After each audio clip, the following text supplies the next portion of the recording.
तुमचा कुंडलीवर विश्वास असो वा नसो, तुमच्याकडे तुमची जन्मपत्रिका असो वा नसो, पण प्रत्येकाला आपली रास नक्की माहिती असते. आणि तुम्ही जेव्हा पेपर उघडता आणि जेव्हा तुम्हाला त्याच्यामध्ये दैनंदिन किंवा साप्ताहिक राशी भविष्य दिसतं, तेव्हा आपल्या राशीमध्ये काय दिलेलं आहे हे वाचून बघण्याची उत्सुकता ऑलमोस्ट प्रत्येकाला असते. आपण त्याच्या डोकावून बघतो आणि बरेच वेळा आपल्याला असं वाटतं असं काहीच घडलं नाही किंवा अरे एक्झॅक्टली हेच घडत होतं. दैनंदिन किंवा साप्ताहिक राशी भविष्य जे वर्तमानपत्रांमध्ये येतं ते वाचावं का? ते खरंच बरोबर असतं का? आणि ते चुकलं तर ते का चुकतं? आणि बरोबर येत असेल तर ते कसं काय बरोबर येतं? याबद्दल आपण बोलूया आजच्या या व्हिडिओमध्ये.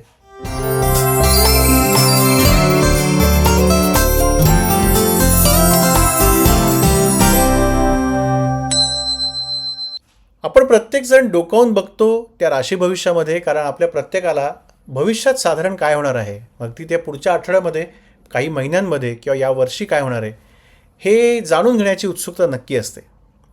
त्यामुळे प्रत्येक वर्तमानपत्रामध्ये जसा गॉसिप कॉलम महत्त्वाचा असतो, त्याच पद्धतीने हा राशी भविष्याचा कॉलम पण तेवढाच लोकप्रिय असतो आणि तो महत्त्वाचा असतो.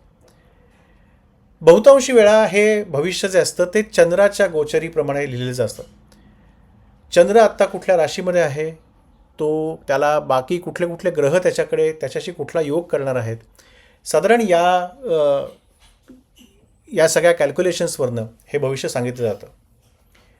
सो बहुतांशी वेळा ते खरं येतं, कारण चंद्राशी जे काही ग्रह योग करत असतात, जसं आत्ता समजा आपण मीन रास पकडली किंवा सिंह रास पकडली, तर सध्या सिंहेच्या अष्टम स्थानातून शनीचं गोचर चालू आहे. सो ज्यांची सिंह रास आहे त्यांच्या अष्टमामध्ये आत्ता शनीचं गोचर आहे. अष्टम स्थान हे दुष्ट स्थान समजलं जातं. तिथे शनीसारखा ग्रह आल्यानंतर काही वेळा त्यांना थोडेसे अडथळे, काही प्रॉब्लेम येऊ शकतात. सो सिंह राशीबद्दल असं आपण म्हणू शकतो की काही काळ त्यांना हा थोडासा खडतर जाऊ शकतो, 2.5 वर्षाचा काळ. सध्या शनी मीन राशीमध्ये आहे. सो ज्यांची मीन रास आहे त्यांना तर आत्ता काय 7.5 चालू आहे, त्याच्यामुळे सुद्धा त्यांना काही गोष्टी त्यांच्या अडथळ्याच्या होऊ शकतात. सो चंद्राचं गोचर आणि ह्याच्याप्रमाणे साधारण आणि बाकीचे ग्रह चंद्राला कसं बघतायत त्याप्रमाणे हे भाकीत दिलेलं असतं. पण तरीही याच्यामध्ये साधारण 1-2 वाक्यांमध्ये दैनंदिन किंवा साप्ताहिक राशी भविष्य दिलेलं असतं. मग आपल्याला असं वाटतं की 12 राशींचीच फक्त लोक या अख्ख्या जगामध्ये आहेत, तर मग फक्त 12च घटना घडणार आहेत का जगामध्ये? तर म्हणूनच हे थोडंसं जनरलाइज असल्यामुळे ते खूपच ढोबळ असंच बघता येतं. तुम्हाला जर खरंच तुमचं या आठवड्याचं किंवा या महिन्याचं किंवा या वर्षाचं भविष्य बघायचं झालं, तर मग तुमच्या पत्रिकेतले मूळ ग्रह कुठल्या स्थितीमध्ये आहेत, सध्याचे आकाशामध्ये ग्रह आहेत ते कुठे आहेत, आणि ते तुमच्या मूळ ग्रहाकडे, तुमच्या मूळ पत्रिकेकडे कशा पद्धतीने त्यांचा संयोग होतो आहे, या गोष्टी बघितल्या तर ते जास्ती सटीक आणि तुमच्या स्पेसिफिक तुमच्यासाठीचं भविष्य असं होऊ शकतं.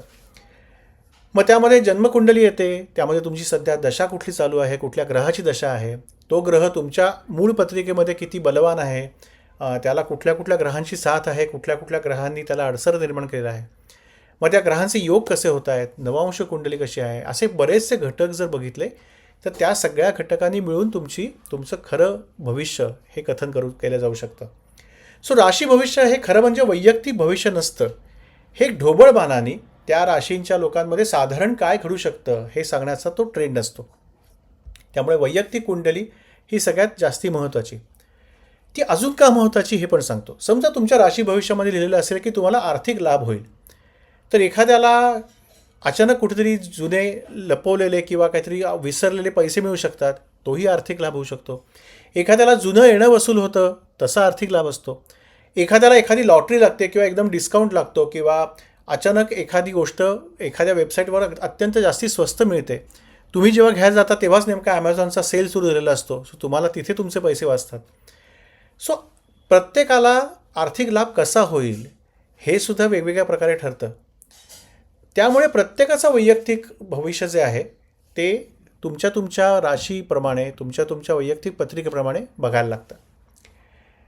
अजून एक गंमत अशी आहे की ज्याला बार्नम इफेक्ट असं म्हणतात मानसशास्त्रामध्ये, की काही भाकितं अशी असतात, आय थिंक पु ल देशपांड्यांनी नवीन ग्रहयोग किंवा काही नवीन ग्रहयोग अशामध्ये याचा उल्लेख केला आहे, की तुम्ही कुठल्याही व्यक्तीला सांगा, तुम्ही 100 व्यक्तींना समजा सांगितलं की तुम्ही जेवढे कष्ट करता तेवढं तुम्हाला त्याचं फळ मिळत नाही, किंवा तुम्ही जेवढे कष्ट करता त्याचा इतरांना त्याची जाणीव नाही आहे, हे जर तुम्ही 100 लोकांना सांगितलं, त्यातले 70 लोक अत्यंत पटल्यासारखी मान डोलवतील की तुम्ही माझ्या मनातलं बोललात, की मी जेवढं करते जगासाठी, घरच्यांसाठी, त्या कोणालाही त्याची तेवढी जाणीव नाही आहे.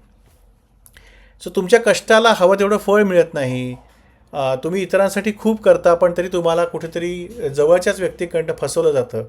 या गोष्टी खरं सांगायचं तर 80% लोकांच्या बाबतीत घडत असतात, किंवा 80% लोकांना तसं वाटत तरी असतं की या सगळ्या गोष्टी आपल्या आयुष्यात घडत आहेत.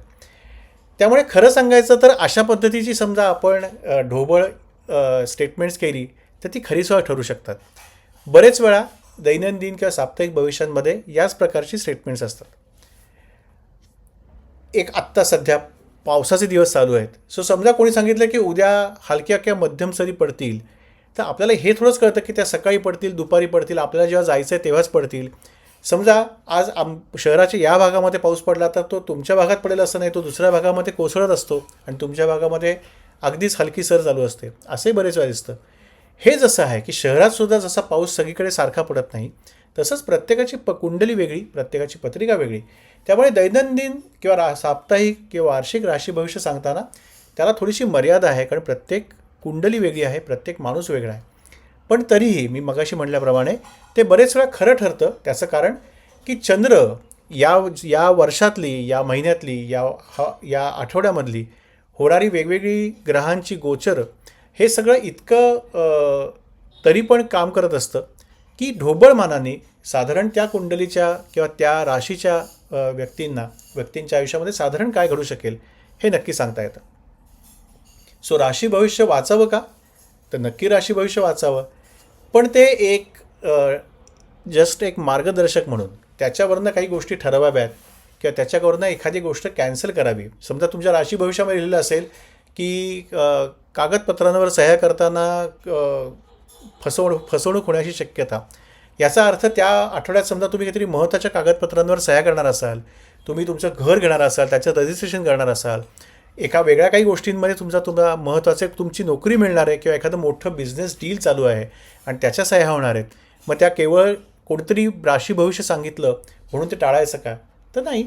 फार आपण काय करू शकतो तर 4 वेळा पुन्हा ते वाचू शकतो.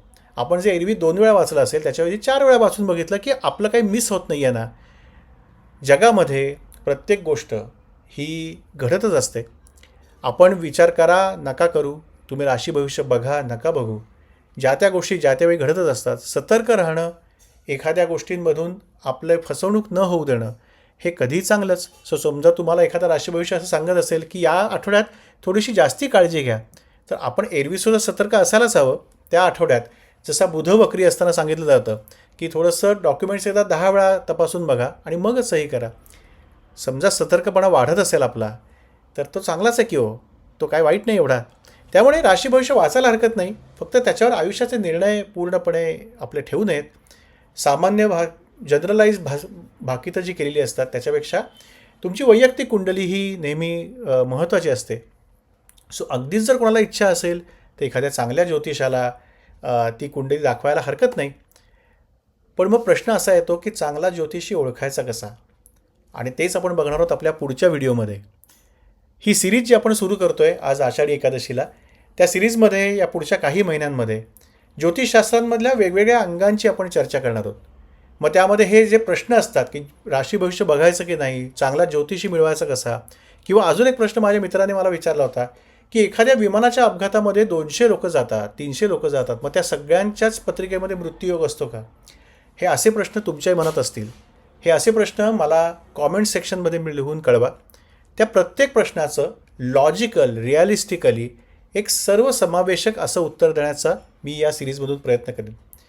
याचबरोबर अजून एक माझा प्रयत्न राहील, म्हणजे ग्रह, भाव, गोचर, महादशा, 7.5 अशा गोष्टींबद्दल कुठल्याही प्रकारचं भय निर्माण न करता प्रत्येक ग्रह, मग तो शनी असो, राहू असो, केतू असो, तो आपल्या मदतीसाठीच कसा असतो, त्यामुळे आपल्या आयुष्याला, आपल्या विचारांना एक चांगली दिशा कशी मिळू शकते, यावर विचार करणारा व्हिडिओज बनवण्याची माझी इच्छा आहे.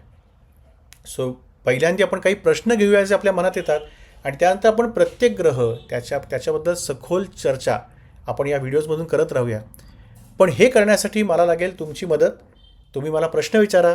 या प्रकारचे व्हिडिओज तुम्हाला बघायला आवडतील का हे सांगा. आणि कमेंट्समधून पुढच्या भागामध्ये आपण कुठल्या कुठल्या प्रश्नांना हात घालायला हवा ते कळवा. पण त्यासाठी पुढचा व्हिडिओ बघा, ज्याच्यामध्ये आपण बघणार आहोत की चांगला ज्योतिषी कसा निवडायचा. एखाद्या चांगला ज्योतिषी होण्यासाठी तुमच्यामध्ये काय काय असायला हवं आणि मगच तुम्ही चांगला ज्योतिषी होऊ शकता. सो बघत राहा. तुम्हाला आवडत असेल तर चॅनेल सबस्क्राईब करा, हा व्हिडिओ इतरांबरोबर शेअर करा आणि पुढच्या व्हिडिओमध्ये भेटूया हे जाणून घ्यायला की चांगला ज्योतिषी किंवा तुमच्यासाठीचा ज्योतिषी ओळखायचा कसा, निवडायचा कसा, ज्याला तुम्ही तुमची जन्मकुंडली दाखवून बरोबर तुमच्यासाठीचं वैयक्तिक स्पेसिफिक असं भविष्य तुम्ही त्याला विचारू शकाल. धन्यवाद. काळजी घ्या.